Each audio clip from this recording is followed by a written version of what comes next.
Hi, it's Empowering True Health, and I am Karen, owner and creator of Empowering True Health. And today I want to spend a few minutes talking about our upcoming holiday, Thanksgiving. It was declared a national holiday back in 1941, so officially it has been around for a little less than 100 years. I think it's still the one holiday that is not commercialized yet. Kind of falls there between Halloween and Christmas, gets kind of lost. But the message it gives us, reminds us of being thankful, is definitely an important one. It's one of those days where our focus is on food, and I think of it as being the traditional beginning of holiday eating, although some might say that Halloween candy trumps that. There are some typical foods that we think of for our Thanksgiving meal, and those result in an average of 3 to 4,000 calories and 150 grams of fat. Now, I really promote a whole food, plant-based eating pattern with, some treats here and there and some animal food, meat products a couple times a week. So Thanksgiving can be a tricky holiday to eat, but there are a few things that we can do to try and find that middle ground. So I want to spend a few minutes on what those might be. So first of all, it's not probably realistic for most people to give up turkey. If you have not bought one yet, just kind of like with any other meat, I do promote organic grass-fed, or if you know somebody locally, that's always, a good shot as well to get one of those. So what could you do with some of the side dishes? Because that's a lot of times where a lot of that extra fat and calories ends up. First one is gravy. I'm not a gravy lover, so, eliminating gravy is easy for me to say, but you could use just a little bit. There are plant-based recipes out there. I'm not giving recipes today. I'll give you places where you can go to get them, though. You could use spices instead. Mashed potatoes are a big one. Go ahead and make them. Except as you're making them, instead of using butter and whole milk or cream, put in nutritional yeast. You use plant-based milks. You could even use some vegetable broth in there. If some of you saw my Facebook posting from last week, I ended up with blue mashed potatoes when I put some Yukon Gold and some purple potatoes together. Looks kind of gross, but it could be fun for the kids. And there's no artificial food coloring.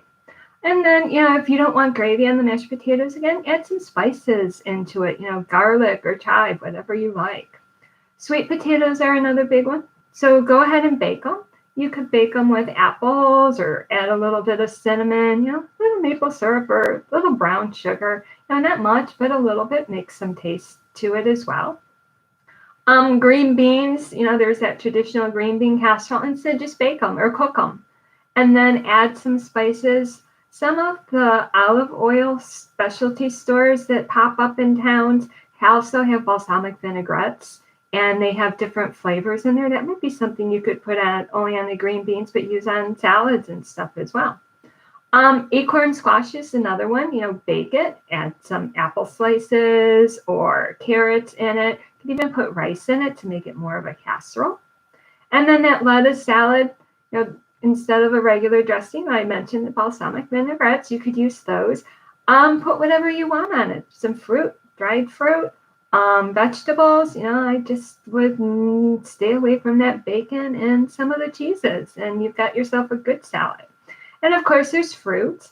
Some grocery stores have some holiday grapes. There's the little cuties that you could peel and put out for people. Those are really easy to eat as well. Even just make some of your own applesauce. Then, bread.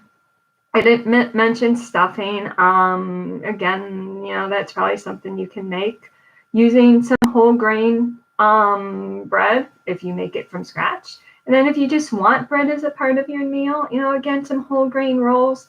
I keep saying, find a baker that makes locally, probably using some better flour than you get in the stores. There are options for soup. You could make carrot soup. There's wild rice, mushroom soups out there that you can make that do not involve, meat and dairy products. And then desserts. Now, this is probably the hardest one. There are some dairy-free pumpkin puddings you could make. You could think about making some sort of pumpkin cranberry cookies. Again, all these recipes you can find online, especially at Forks Over Knives. That's a good one. Monkey and Me Adventures is another good one that has a lot of easy recipes that you can make. And then finally, drinks.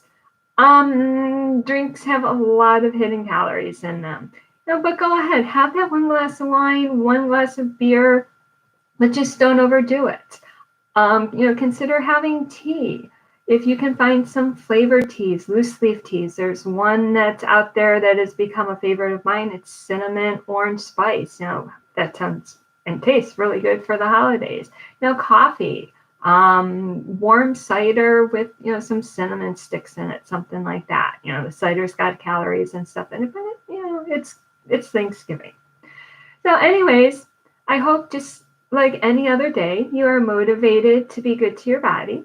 As I said, you can find some specific recipes on Forks Over Knives website or Monkey and Me. Even if you go to my website, empoweringtruehealth.com, under the news and blog, there are some old suggestions. If you scroll back through those, you're going to find some things as well. So I encourage you to like the video, share this with others. And if you have not subscribed yet to my channel, please take the time to do that. And until next time, have a wonderful Thanksgiving and be healthy.